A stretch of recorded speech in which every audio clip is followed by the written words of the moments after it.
There is an argument used against the existence of God that is by far the worst objection I've ever heard. You won't find it used among professional philosophers, but instead, I tend to encounter it in great amounts online among laymen. When theists argue from cosmological or contingency arguments that God created the universe, the worst reply a skeptic can make is, who created God? What created God? If God did indeed have a beginning, by the simple logic of cause and effect, there had to be an agent, separate and apart from the effect, that caused it. So then I want to know where God came from.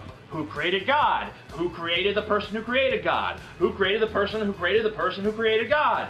Design is dead, otherwise one must explain who designed the designer. Who created this God? This, in my opinion, is by far the worst objection ever made by a skeptic. And I don't even need to appeal to theistic philosophers to point this out. I can refer to atheist philosophers like Michael Roos, who highly agrees. Now, for those who may be wondering why this is such a bad objection, the basic reasoning is there is no thought put into it.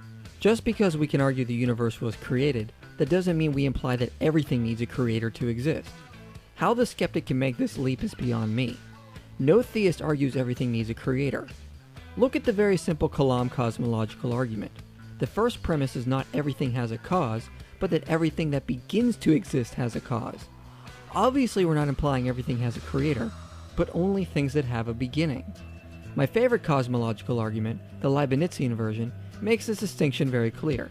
Anything that exists has an explanation of its existence, either in the necessity of its own nature or in an external explanation. So again, just because some things like the universe have an external cause, that doesn't mean everything that exists must also have a cause. God would be by definition of the first category, a being who doesn't need an external cause and is necessary. Because of this, asking who created God is equivalent to asking what caused an uncaused thing. It simply is nonsensical. Basically, cosmological arguments have pointed out for centuries that since contingent things exist, like us, our existence can only be explained by appealing to external causes. However, this cannot go on infinitely. There has to be a first cause, an unmoved mover, which started this chain. Whatever this is, it would be necessary, not needing to be created, which is who we theists would then call God. So when theists argue the universe has a cause or an explanation, we are saying this infers a substance or a being that would be the first cause and is uncreated and necessary, which we theists then argue would be who we call God. This is not special pleading, since the first mover would be uncaused by definition and defined differently than contingent things like the universe. Look at it this way. The atheist philosopher David Hume said the universe was necessary. If you would have gone to David Hume and tried to refute his theory the universe was uncaused by asking if the universe is the explanation of our existence, then what created the universe, he would have simply replied he stated the universe is necessary, and therefore didn't need a creator.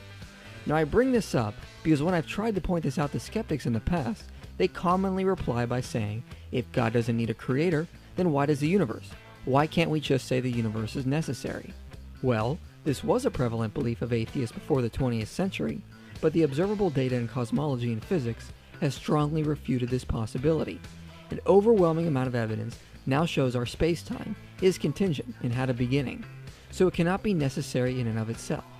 Now, of course, we can have a conversation over what is the most likely cause of the universe, and I've argued the theistic case in more detail elsewhere. But the basic point is simply asking who created God is a ridiculous objection, and I don't even need to appeal to theistic philosophers to point this out. I'll leave you with the words of the atheist philosopher Michael Roos, who responded to Richard Dawkins when he tried this objection. Yeah, philosophy 100 undergraduate response, what caused God? You know, we've all done it. We've all been there. And, you know, I mean, it's a good question, but, you know, it's not the end of the argument. Dawkins then triumphantly says, there you are, bad argument, let's move on.